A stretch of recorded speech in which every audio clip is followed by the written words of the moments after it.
4th, and I've decided to make a little Loom video because I think this is important information that I want you to have pretty easy access to. So this is advisory. I want to know, what are you looking forward to? I have this little book, and it's called Happiness Is, and each page has something like happiness is a cozy sweater. Happiness is winning an argument with your sister. But one of the pages says that happiness is having something to look forward to.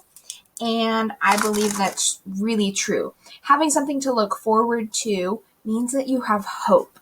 And when you have hope, you are still alive, you are still human, and the, human spirit is flowing within you. So, what is one thing you are looking forward to? If you're ever really feeling down, this is a strategy that I use to get myself out of a mental funk, is what's something that I'm looking forward to? We're going to be covering prioritizing work and building community. So I'll probably break these into 2 different videos. So let's talk about prioritizing work. When I was looking through your feedback and your responses in the Google form, and I said, hey, what were you struggling with the most? The majority of people, I'm not trying to be like, ooh, where's Mrs. Leggett? The majority of people were, okay, that's better. The majority of people said that they struggled with prioritizing and getting started with your work. And those 2 things are tied together. So what we're going to look at is some different strategies. There's really 2 main steps. So one of them is dividing your tasks into urgent and important. And the other one is then narrowing down. Once you've figured out what is urgent and important, what do you do first? So there's lots of steps within these steps, which sometimes confuses people or it seems intimidating. But as you practice prioritizing, it's going to get easier. Just when you practice anything, it gets easier. So the very first thing to do is when you're looking at a massive to-do list is take a deep breath and pause, regroup, take a break. You are not going to be able to think about the scope of everything you need to think about if you're in a place where emotionally and mentally you are feeling overwhelmed and panicked. So if you are on the brink of a panic attack, you need to bring yourself back down. And when you have come back to a more neutral place, move on. So that's the first thing that we need to do, is make sure that we're in the right mental frame, and then write things down. Most of this stuff is digital. I recommend opening up a Google Docs and creating a list. If you have paper, though, I think physically writing them down is even better. I like to write down on the back of envelopes. You probably have some bills lying around the house with some empty return envelopes. If you don't have a nice piece of paper or a journal or a notebook, just use the back of an envelope. And then what you want to do is just write down your tasks. So you're creating a list, essentially a brain dump, which we've looked at before, of all of the different tasks that you have coming up. We're next going to identify those due dates. So some of your due dates are very immediate. Some of them might be today, this week. Some of them might be next week. Other due dates are much further down the line, like graduation. So you have a variety of due dates. This is what I want to focus on as number 4, is determining now things that are urgent and important. But you had to do the work of jotting down what are your tasks before we get there. So what we're going to be doing is using this little quadrant, and this is called an Eisenhower matrix. I'm not going to quiz you on that. But basically what it does is it breaks things down into, is it urgent or important? And then is it not urgent, or is it not important? And there's different verbiages for each of these, but if it's urgent and important, you need to do it now. If it's not urgent, but it's still really important, then we need to plan to do it. And this is where most of your to-do tasks are going to be. Things that you need to ask for help with or call in another person. If another person joins you in the equation, it goes into the urgent, but it might not actually be important. And if it's not urgent, not important, then drop it to the end of the list. Drop it like it's hot. This is a beautiful video that explains these different quadrants and gives a couple different examples of what is, urgent, less urgent. Have you recently had the feeling there is more to do than you can achieve in a day, a week, or even a month? A good time management strategy solves this problem and can dramatically reduce stress and increase your own productivity at the same time. The Eisenhower Matrix by former US President Eisenhower supports you in prioritizing tasks by urgency and importance and sorting out those less urgent or important tasks which you shouldn't do yourself. This results in 4 quadrants with different work strategies. We call the first quadrant the do first sector, as its tasks are important for your life and career and need to be done today or tomorrow at the latest. You could use a timer to help you concentrate while trying to get as much of them done as possible. An example of a number 1 task could be a review of an important document for your manager. The second quadrant we call the schedule sector, as its tasks are important but less urgent, and you should list those things that you need to put in your calendar here. An example of that could be a long-planned return to the gym. The third quadrant takes up things you could delegate, as they are less important to you than others, but still pretty urgent. You should keep track of delegated tasks by email, telephone, or within a meeting to check back on their progress later. An example of a delegation could be somebody calling you and asking for an urgent favor or requesting you step into a meeting. Maybe you could delegate this responsibility by suggesting a better person for the job, or give the necessary information back to the caller and have him deal with the matter himself.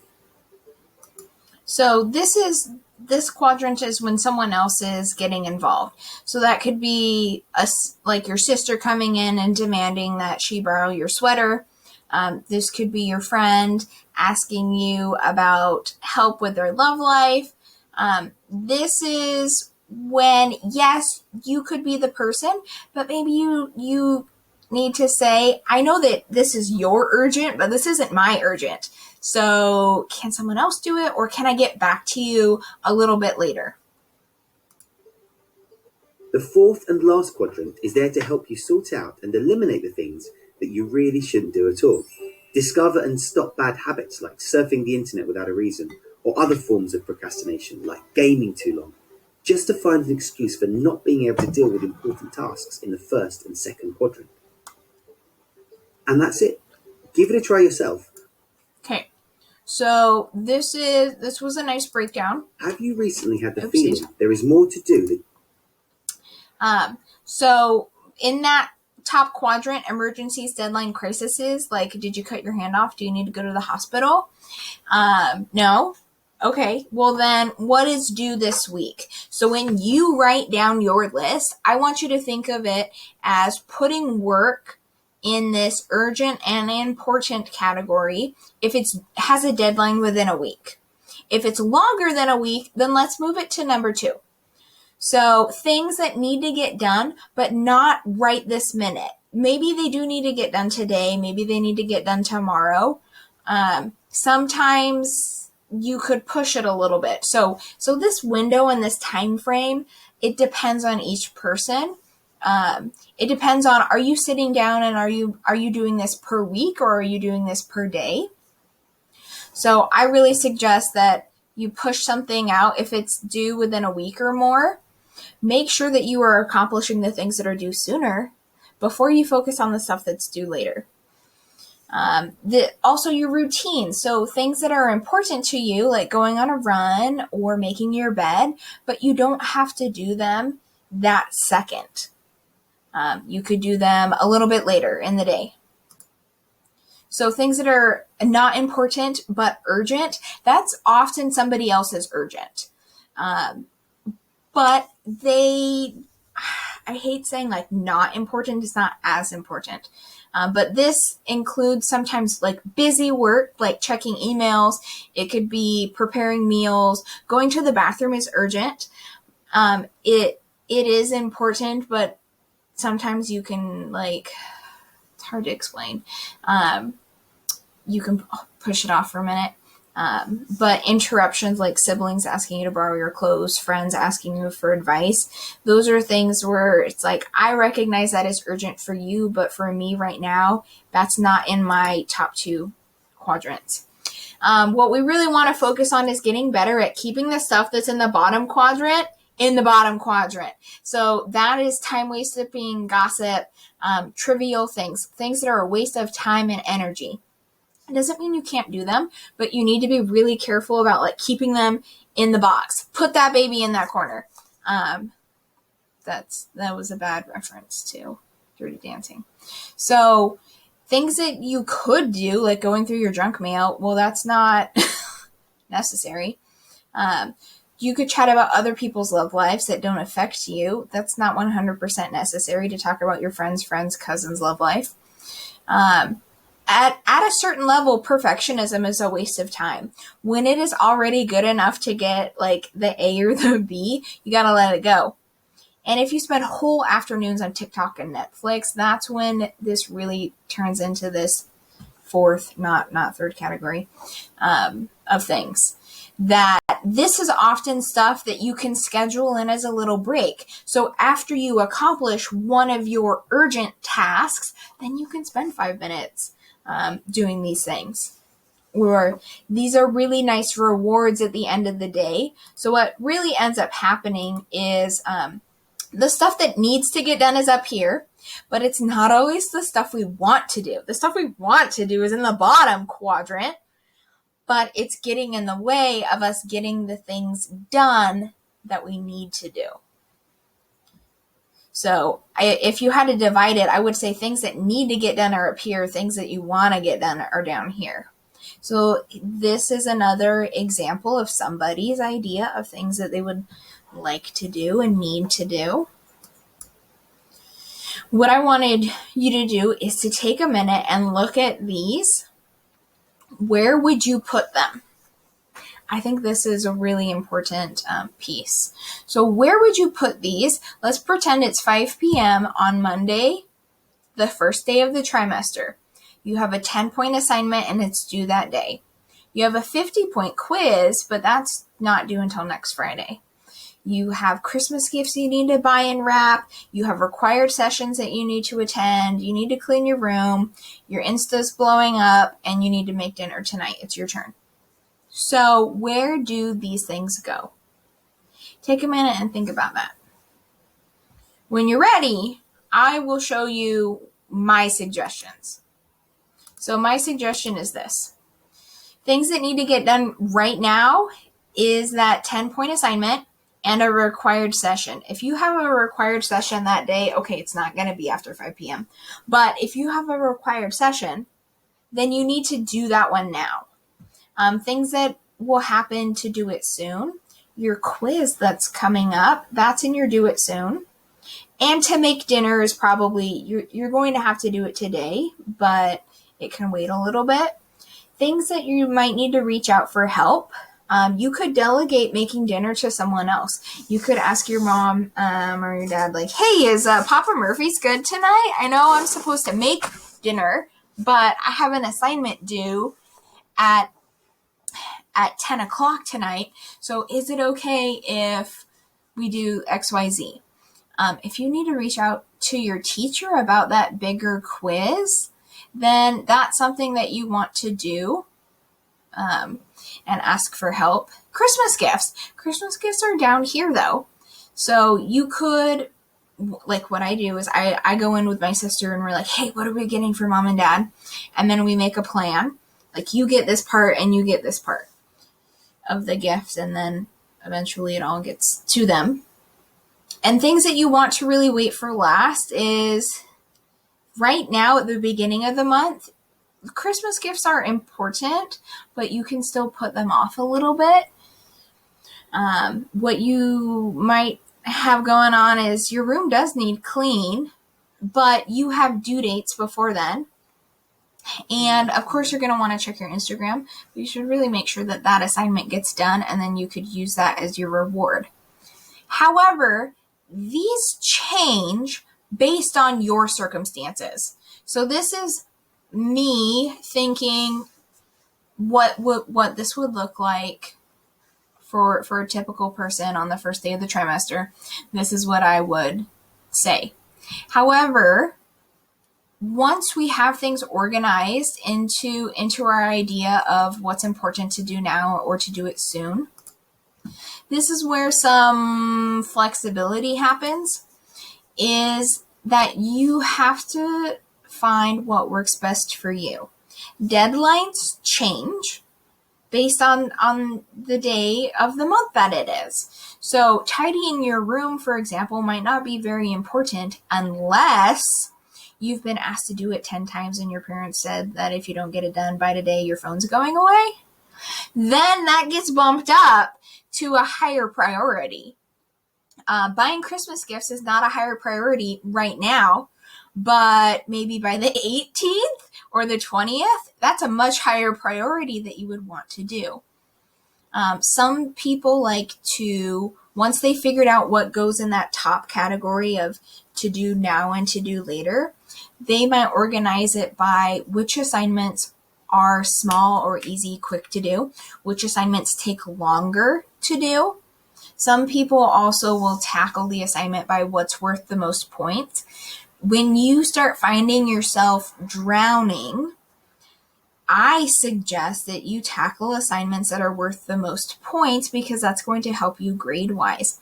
However, a lot of the assignments that are worth the most points are also bigger assignments. So that just depends on you. What gives you more personal satisfaction? Do you get more satisfaction checking things off your list, or do you get a bigger satisfaction like, yeah, I did that super hard thing and it's done? So there is some flexibility to this. So again, this is that list based on a due date. This is what I would say is order of importance if we're talking about 12/7. So your required session is the first most important thing that you need to do is go to that session. Then you would do your assignment. Then maybe you would make dinner. So in order of time, this is what would happen. Then you would get around to your quiz, check your Instagram, Christmas gifts, clean your room. If you're looking though, and it's like Christmas Eve, if you have a required session, well, you won't on Christmas Eve, but that's a high priority thing. But then making sure that you're meeting this deadline is more important.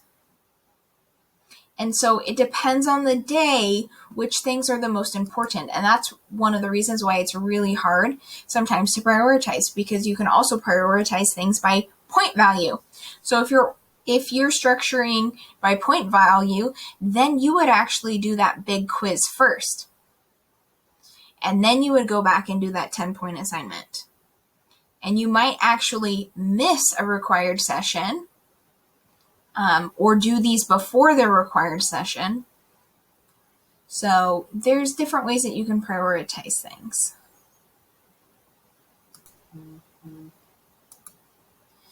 Okay, so that really wraps us up in terms of prioritizing. There's different ways to prioritize, but really looking at this quadrant of what needs to be done now, what can I do soon, what can I put way down the list, and that changes on the day, that changes on the due dates and the point values that are there, and ultimately you will have to decide what is more important for you. I did find 3 articles that I thought were helpful. One of them explains this infographic, The Anatomy of a Non-Traditional Student, and has some strategies in there for prioritizing. But ultimately, that's what I just wanted to show you, is this Eisenhower matrix.